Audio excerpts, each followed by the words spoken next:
안녕하세요. 통일 담당의 아나운서 조수빈입니다. 지난 시간에 이어서 자유북한방송 김성민 대표님과 함께 탈북민의 정착과 또 북한 주민 인권 보호를 위해서 활동하셨던 이야기들, 또 아주 뭐랄까요, 손에 땀을 쥐게 하는 탈북 이야기까지 듣고 있습니다. 또 윤수연 통일부 유니폼 기자도 함께 나오셨습니다. 어서 오십시오. 안녕하십니까. 두만강 건널 때까지 딱 듣고 끝났어요. 자, 제가 조사를 해왔는데 그게 96년입니다. 네. 예, 북한을 떠나와서 한국에는 99년에 오셨습니다. 네. 3년 동안 뭘 하셨습니까? 한번 잡혀갔다 왔죠. 아, 중간에 네, 네. 중국에 왔다가 이제 잡혔어요. 중국에서 네, 예. 한국 배를 타다가 짧지만 중국에서 누렸던 자유, 짧지만 중국에서 보았던 남조선 잡지들, 이런 것들을 내가 배반할 수가 없겠더라고요. 약속한 것도 아닌데 예.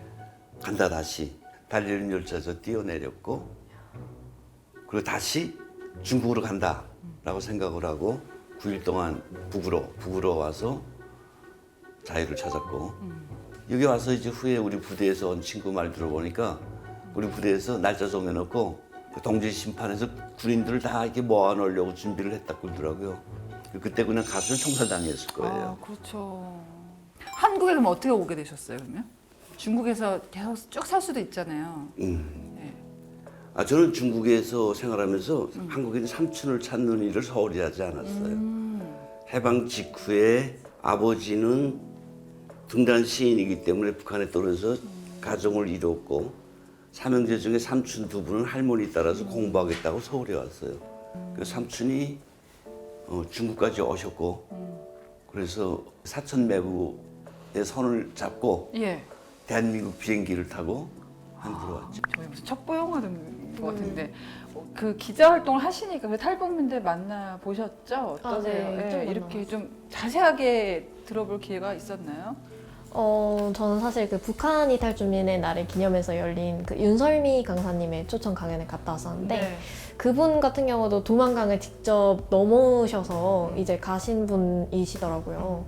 탈북민 분들 중에서 꽤 많은 분들이 두만강을 건너서 이제 가는 걸로 알고 있는데, 또 이렇게 만나 뵙고. 탈북자들은 어쨌든 북한에서 한국으로 오려면 네. 두만강과 압록강을 건너야 오죠. 근데 그거를 지금 또 엄청나게 못 넘어오게 막 했다고 그러더라고요. 아, 지금 거의 4,000km 되는 데다가 철조망을 친지는 오랬고요. 그리고 반대편에 한국군은 어서 오라 하겠지만 여기 중국이 역시 철조망 그렇죠. 치고 예. 막고 있어요. 그렇죠. 최근엔 지뢰까지 묻어놓고 있어요. 그러니까 이쪽으로 오기가 더 힘들어졌죠. 너무너무 참 안타깝습니다. 이제 한국에 왔습니다. 삼촌의 도움으로 오셨어요. 저 이거 오늘 처음 알았어요. 황정엽 전 노동당 비서의 보좌를 했다. 아니, 우리 문자 그렇게 많이 했는데 그런 아니, 이야기는 안 황정엽 했나요? 그 장군하고 친한 건 알았어요, 제가.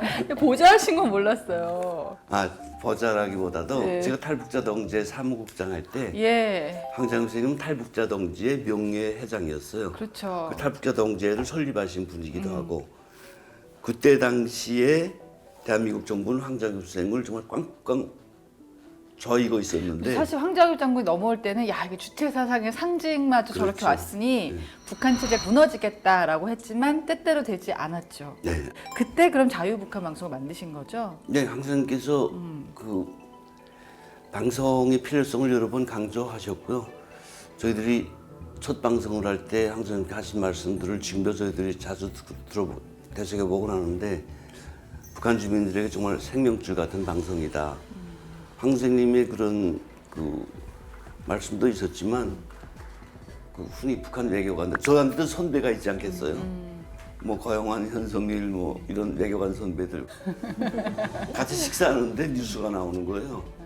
TV에서 남북 정상회담 후속 조치로 장관급 회담이 있었고, 장관급 회담에서 첫 번째 사안이 상호 비방 방송을 중단하자. 그 방송을 들은 선배들은 야, 너 방송 이거 우리라도 해야 되지 않냐? 북한 주민들에게 그나마 유일하게 듣던 단파 라디오인데 몰래 숨어서 이거 한국 정부가 안 하면 우리라도 해야 되지 않냐? 근데 그때 제가 방송인이었어요, 탈북자 사회에. 이미. KBS 남북에 창할 저랑 그때 때고 만나셨잖아요. KTV에서 서울말 평양말 하지.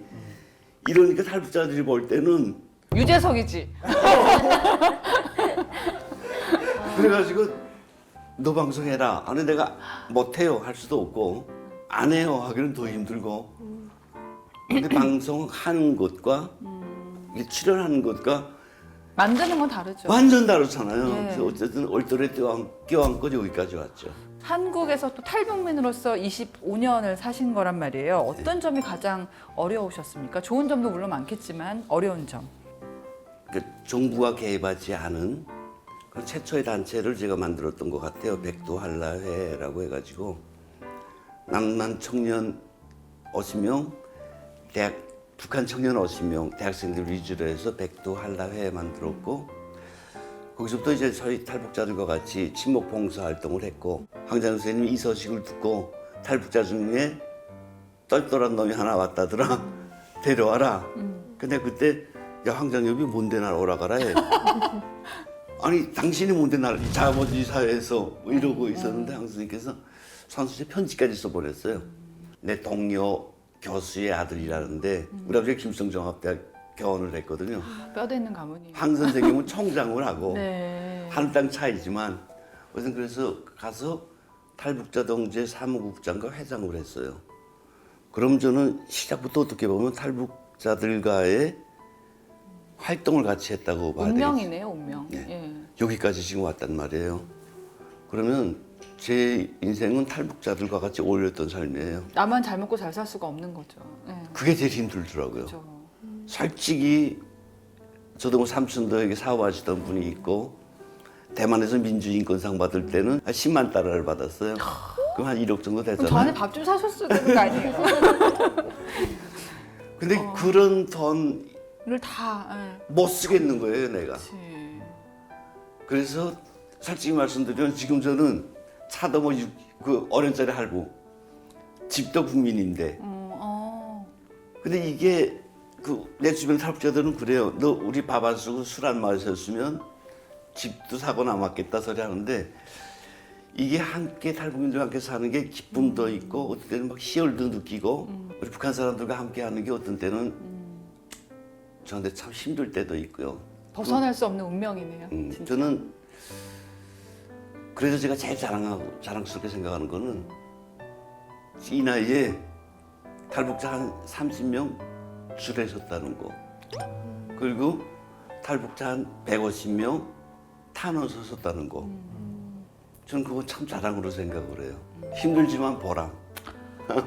북한 이탈 주민의 날이 제정이 됐지만 1회에 불과하고요.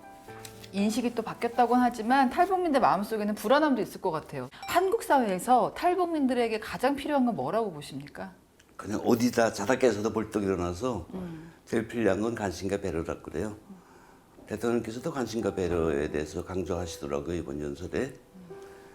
과거에 우리 존철우, 김용 이런 분들이 와서 냉면집 사장으로 성공했던 거는 대한민국 국민들이 그래 북에서 온 애들이 냉면을 하니 먹어줘. 그래서 금방 소문이 나고 그렇게 잘 됐다고 저는 봐요. 그러다 오늘 갑자기 탈북민들이 많아지고 북한에 권하는 시기가 오고 북한 사회가 그 땅에서 국설이 주워 먹는 북한 동영상이 공개되면서 저런 곳에서 온 애들이 뭔 음식을 만들어? 이런 생각이 확산되면서 탈북민들이 식당을 하면 한 순서로 망하더라고요. 아 그래요? 네. 아니, 실제로 북한 음식점이 상당히 많이 없어졌어요. 그런 시기가 있었어요. 예. 그 탈북민들이 우려하는 부분이고 관심과 배려, 사랑만 없다면 탈북민들은 내일이라도 큰일 나요. 근데 이것들을 지금 한때 막 활화산처럼 타올랐다가 소강 상태에 있다가 이번에 탈북민들의 날을 계기로 해서 다시 대한민국 국민들에게 우리가 요구한다고 되는 건 아니겠지만 우리 대한민국 국민들이 가슴을 열고 탈북민들을 안아주면 정착 문제, 취업 문제 이 모든 문제들이 하다못해 북한 인권 문제까지 이런 문제들이 대한민국 국민들이 열어주는 가슴, 관심, 배려 여기서 나는 그 다 예. 활성화될 수 있다고 봅니다. 저랑도 20여 년 정도 이제 인연이 있는 김성민 대표님과 아주 긴 이야기를 나눠봤는데 목숨이 위태로우실 정도로 아프신 적도 있었어요. 제가 그래서 신문에서 그걸 보고 아 이분이 이제 정말 죄송해요 돌아가시겠구나. 그때 인터뷰 중에서 아직도 통일이 안 됐고 아직도 내가 해야 될 일들이 많은데 뭐 그런 말씀을 하셨던 기억이 나요. 한국에서 제2의 삶을 시작했고 또 병에서 완치되면서 제 삶의 삶인데 앞으로 어떤 계획 갖고 계세요?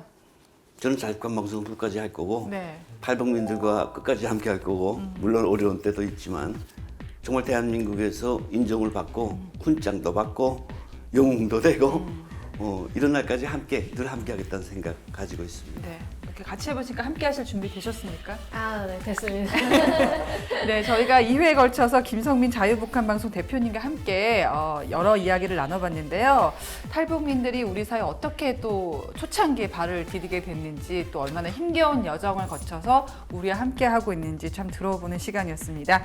통일 담담은 다음 주 또 다른 이야기로 찾아뵙겠습니다. 통일 담담!